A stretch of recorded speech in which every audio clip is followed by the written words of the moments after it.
The World Bank has presented the 2018 Ease of Doing Business ranking to the federal government of Nigeria. The ranking is an evidence of the progress made by Nigeria as a result of the recent reforms by the government. Speaking at the presentation of the report to the Vice President Yemi Osinbajo on Wednesday, the World Bank Country Director Rashid Ben Muswat said his team was at the Aso Rock Villa to congratulate the Nigerian government for the achieved feat.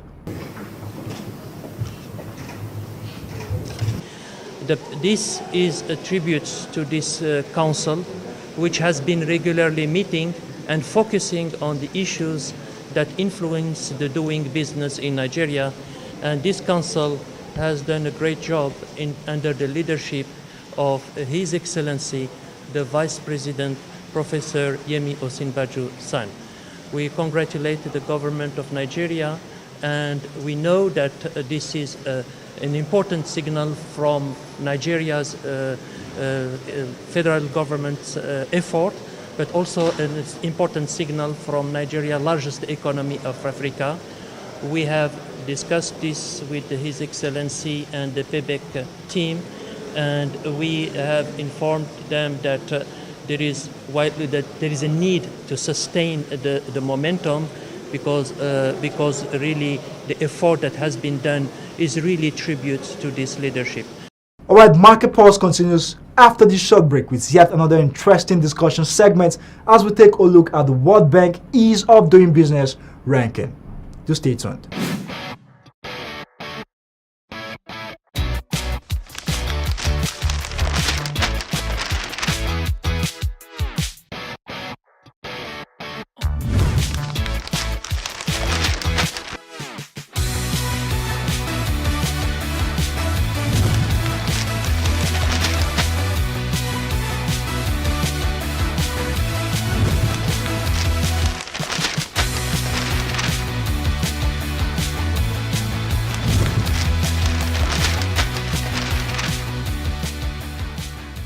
Hello, welcome back. You're still on to Market Pulse on your preferred People's Television, and this is the discussion segment. Nigeria has made a giant leap in the World Ease of Doing Business ranking, where it was grouped among 10 most reformed economies in the world. Recently, the World Bank said that Nigeria now ranks 145th position out of 190 countries in the Ease of Doing Business Index for 2018. This was stated in its just released Ease of Doing Business report titled Doing Business 2018, Reforming to Create Jobs. Well, to throw more light on this, in the studio with me is an economist, Paul Alaje. He's one of the finest minds you can find in the business world. Paul, welcome to Market Pulse. Thank you so very much for having me. All right, looking at the recently released Ease of Doing Business ranking by the World Bank, in your own opinion, do you think this is a giant leap for Nigeria? It is. Nigeria has several issues with regards ease of doing business, and businessmen and women across the globe, particularly those who are residents in Nigeria, will have their concerns. So federal government tried their best possible setting up committee on ease of doing business, and the committee came up with some results, some report of some sort. The acting president then, now the vice president, decided to implement some of the recommendation, and out of what he recommended, they came in form of executive orders. Yes. One of the executive orders affected registering business, which is starting. You see that moved up drastically, and also access to loans. By saying there should be, until recently, we never had Nigeria. There was nothing like credit bureau until very recent. That's true. Also, the how do we warehouse collaterals. Yes. So those were the reforms. Those were the reforms that were signed under executive order. So, for instance, we're rated very poorly in starting business. If you want to start business in Nigeria, you go to CAC. And I remember I was in this studio, I think 2016, which we spoke vehemently on it, that we should consider what happened in UK. If I want to register a company in UK, I simply go to a website online, that the corporate online, then see if can this company name even be available, and I can do all of that. The same thing is what Nigeria is doing now. Yes. Not so long ago, I decided to give it a try and register a company. Our government promised 24 hours from 2 to 3 months we used to be. But of course, I got the company certificate in 3 days. That's fantastic. So government said it's 24 hours, but the fact I can get it in 3 days, I'm still in shock. That, we can do this much. So when you see such rating, you'll be happy. Yes. It has also been said that we've done a little bit better than Empower. But you see, the Ease of Doing Business Committee, it's a question.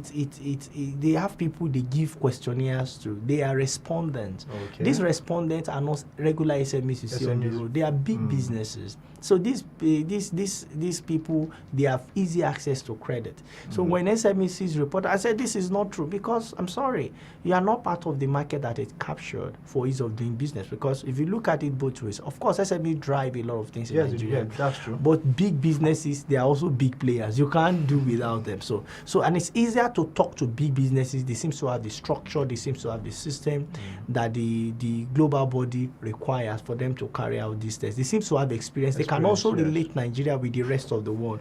Most SMEs have not left the shores of their villages or their state or at large Nigeria. So you really cannot also blame them from taking such decision in choosing who does all of that. Again, power in some states have considerably improved. Most of the time they consider Lagos, Abuja, and Kano. Most of the time for this questionnaire, it's not that they go to all states in Nigeria. No, wow. Okay. They select. In research, there is what we call sampling. Yes. You take a sample of the entire population, that is true reflection. And when you talk about business in Nigeria, the headquarters of a Nigeria economy is not in Abuja. No, the Nigeria economic headquarters is in Lagos. Then when you come to buying and selling, trading, it's more in Kano. Then when you talk about oil headquarters, is in Port Harcourt. So it's well distributed so they pick around the samples globe. from So they pick samples. Yes. Then in some places where you see considerable number of increase, and also people who feel questionnaire could have seen considerable fall in their cost of buying diesel, not knowing that it is actually the price of diesel that fell. So you can easily translate that to price of oil. Sometime about this time last year, we were buying a liter, a liter of diesel for about 200 and something. Later in the year, it came down to about 165. Now I hear it's going up again, So, but it came down considerably, and all of this is what accounted or what attributed to the fall. To the improvement in the ease of doing business, and also the kind of reform Nigeria has signed into law. All right, Paul, let me take you back. I want to get your projection on a widening base of SMEs in Nigeria. What's your projection? Well, SME is already widening. You have SME in a lot of places. But it seems it's only ICT that is thriving the more. It's ICT that is announced the more. SMEs, you have a lot of petty traders. They are, okay, maybe I'm looking at micro. Most businesses are micro. You go to so many places, you see micro. Businesses that employ 1 to about 50 persons. There are lots of them everywhere. But ICT, because of modern ways of communication, that is fighting traditional media, which is the internet. Yes. They are the people you see. So, but they are not the only one. There are small businesses making so much money than people in ICT. So ICT is, for instance, we have technology for taxi, for car, transportation, taking over traditional. So it doesn't mean that other people are not excelling. It doesn't mean that other people are not in business. They are in business. And we are getting it broadened. But what I would encourage people, rather than fight technology, rather than fight invention, learn that invention, learn that technology, and see how it can make you better. As an hairdresser, can you also get an app? Can you also be on social media to let people know what you do? So, you see, ICT, for instance, somebody said he went to the university and he learned computer, but in his department, in fact, there were just 50 computers available, and they were very old Pentium 2 desktop, Meanwhile, by second nature, we should be able to use computer. Second nature. So you can have additional skill. You see, many people study non-accounting courses, but when they are done, they go and sit for ICANN, ANAN, and also ACCA, and they acquire it as additional skill. And that is what the generation next will be looking at. Because if you say you work in a bank, ATM machines are replacing your job. It doesn't mean that it's taking job. No, jobs are now created for people that can use those machines. Same thing happening those that in China. can exactly. So job will be replaced. Job will be redefined. You cannot keep doing. In a particular city in Southwest, a man was fixated on producing typewriting machine, and he just loved to sell it. And people were telling him, sir, this is year 2000. Millennium are going to start coming from next year. The millennial will be giving birth to them from next year. You need to just say, this is what my father, he bounces the thing. He likes the sound. But today, all of them are rotten. Because why would you want to buy a typewriter? Even government ministries that used to use typewriter, they've all converted to using this system. So we must understand that ICT, even somebody who can do other things, can also integrate ICT to it. I have a very beautiful suit. It was sewn by a Nigerian tailor. Yeah, but I have told the tailor that, you see, instead of calling yourself a fashion designer, look for somebody to partner with. Let it develop an app for you, such that I can be in UK. I can send you my size on the app. Innovation, myself. I will just measure myself. What does it? And I will send it to you, because the app, once the app sends it, it delivers in your email, your inbox. You can see my name, your bank details are there. I can now order for the suit, and I can pay you on delivery. I don't know if you get what I'm saying. So that is how we should think. You are still doing tailoring, but you are making money from ICT. In a more improved way. More improved way. Yeah. If you permit me to say, what is ShopRite selling? Are they the owner of all the product? No. They are selling space. So different companies will bring their products. They will mark it up, and you claim you are buying from them. What they are selling actually is space. Because until those things are sold, those companies will not get their money. That's true. So we need to rethink, and you can bring this to the economy. We cannot be using traditional methods to manage this economy, and we go to all global conferences and say we want this economy to grow. Look at tourism. The United Nations Executive Secretary General for Tourism said 1.8 billion people will travel across the globe between 2017 to 2030, just 13 years. If Nigeria, being the giant of Africa as we call ourselves, target just 10% of people coming and say, we want them to visit Nigeria. Don't ask me what they will come and visit. I will say that later. And they spend just $1,000 in Nigeria. You know what Nigeria will make?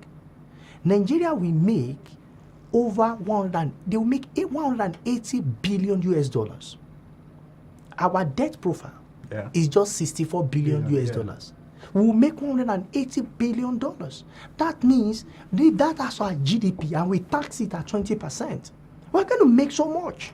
What we'll make is bigger than what the minister is looking to borrow, by just taking the right decision, by taking the right policy, by implementing the right policy.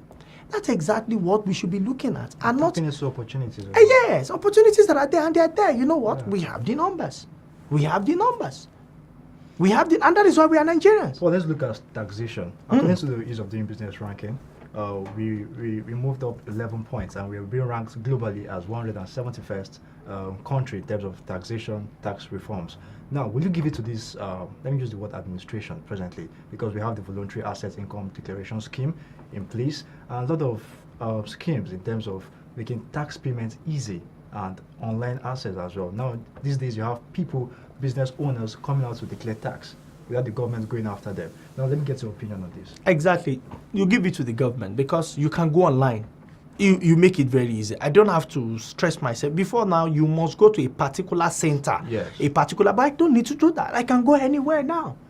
And that is the, ease of technology. What we have done is that we have used technology to reduce some of the stress we have in governance and in revenue collection. It shows we can't run away from technology. We can't run away from it. That's exactly what we've done. And it has helped us. It has paid. It has supported us eventually, and we can now rate much higher than what we have. And I hope that government will now devise means of taxing people, like what happens in Canada, all people's biometric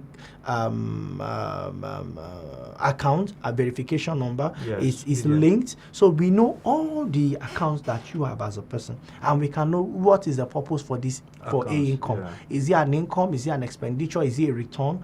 Then that can have implication. At the end of the day, you know exactly what you pay as tax. You don't need to wait for somebody to come and be trying to balance, and you can sort the person and all of that, which is a global issue anyways.